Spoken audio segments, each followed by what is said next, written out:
Olá, seja muito bem-vindo. Mais um vídeo da semana. Temos aqui duas questões. Essa primeira é para engenheiro de segurança do trabalho, foi pela banca FCM, Fundação Cefet Minas. Foi esse ano. Diz assim: segundo a norma regulamentadora 10, somente serão consideradas desenergizadas as instalações elétricas liberadas para o trabalho, mediante a execução de procedimentos apropriados e obedecida a uma determinada sequência. Este é um dos procedimentos mais importantes da área elétrica, que é o procedimento de desenergização, que é uma das prioridades. Basicamente, é composto por seis etapas. Caso você não se lembre dessas 6 etapas, na ordem, é mais interessante você se lembrar a primeira, sempre se lembrar da primeira, a primeira etapa, e se lembre da última etapa. Então, a primeira etapa é o seccionamento, que é efetivamente quando é interrompida a passagem de corrente elétrica no circuito. É feito um seccionamento, uma abertura no circuito elétrico, por uma chave seccionadora. Então, seccionamento é sempre o primeiro. E o último é sempre a sinalização do colaborador, quando ele vai sinalizar que está sendo feito um trabalho naquela máquina, né? Que a máquina está desenergizada. Então, o último é sempre um cartão de sinalização. Então, primeiro seccionamento e último sinalização. Com base sabendo o primeiro, sabendo o último, vai ficar mais fácil você acertar a questão. Lendo aqui, então, a alternativa A já não começa com seccionamento, começou com instalação da sinalização de impedimento de reenergização. Então, isso aqui a letra A já não é. A letra B já começou com seccionamento. Então, primeiro, seccionamento. Segundo, impedimento de reenergização. Impedimento de reenergização, basicamente, é o uso do cadeado.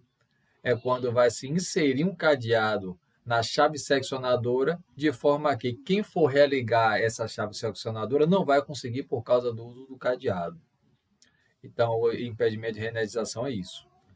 Terceiro, constatação da ausência de tensão. O colaborador tem que constatar se realmente está desenergizado ou não o equipamento, através de quê? De um amperímetro alicate ou um multímetro.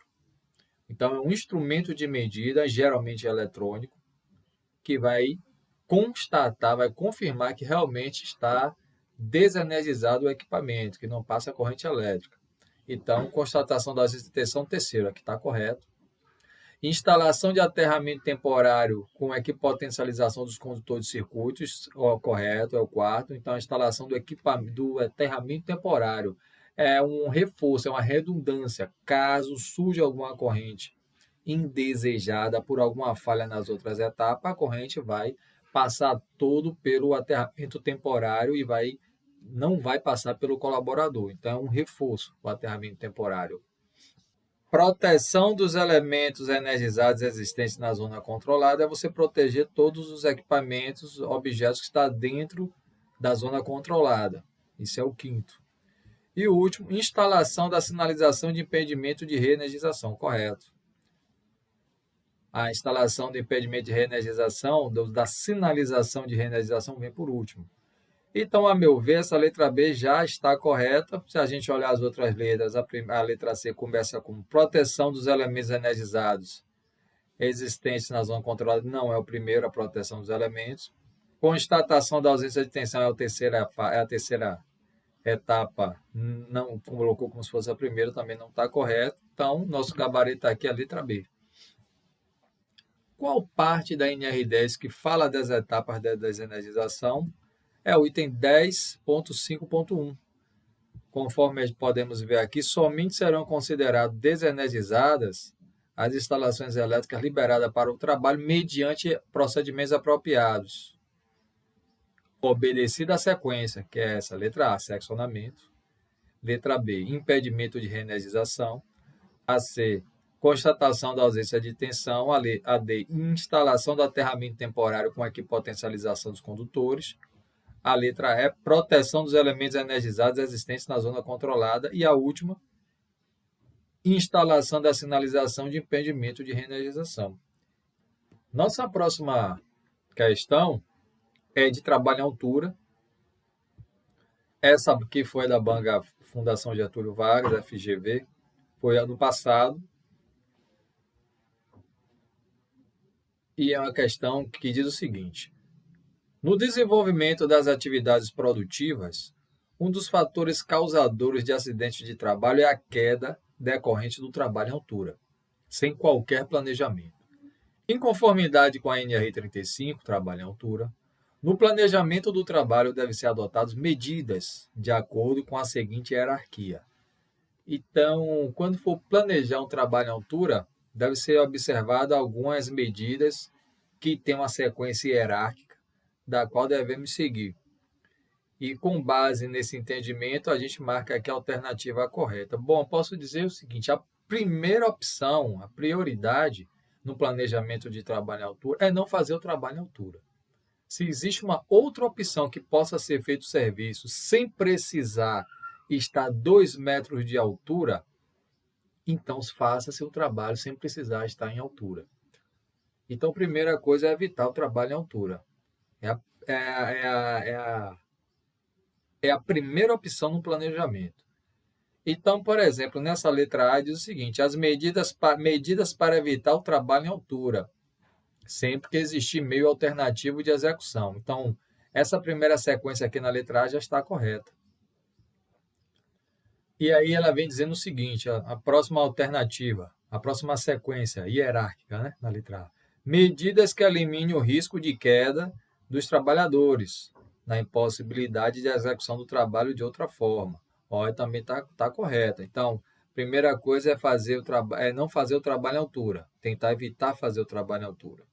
Se não tem como evitar fazer o trabalho em altura, e o trabalho vai ser feito em altura, a segunda medida a ser adotada é eliminar o risco de queda dos trabalhadores. Então, até aqui está correto, eliminar o risco de queda.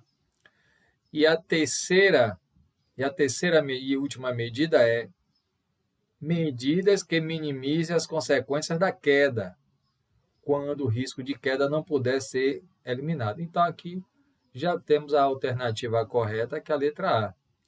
As outras letras podemos ver aqui que é medida que elimine o risco de queda dos trabalhadores. Não, a primeira medida é evitar trabalho em altura. Letra C, medidas que eliminem o risco de queda dos trabalhadores. Também não.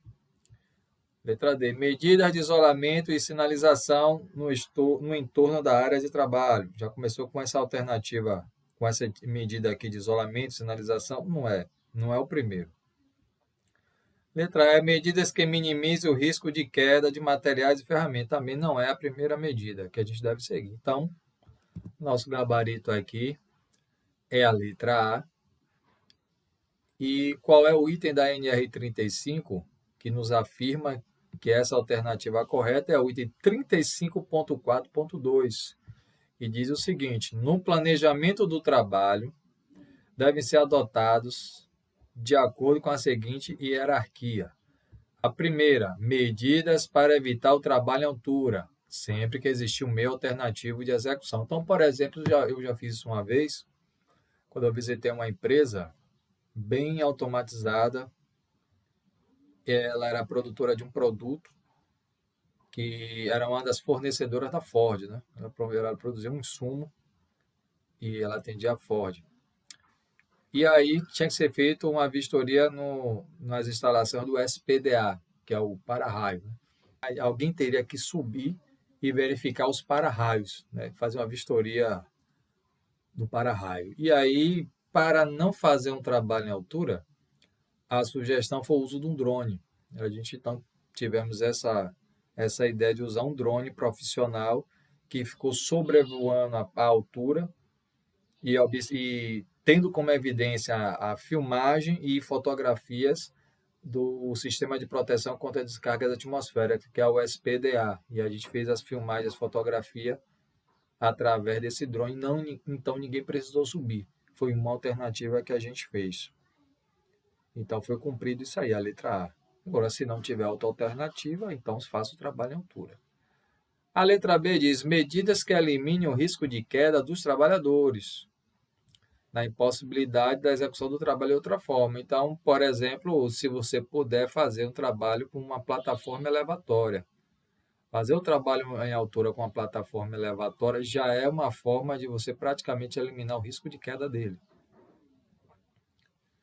E a letra C, medidas que minimizam as consequências da queda, quando o risco de queda não puder ser eliminado, é o uso do EPI. E o principal EPI do trabalho em altura é o cinto do tipo paraquedista. E a depender da situação, com o uso do absorvedor de energia, caso de queda.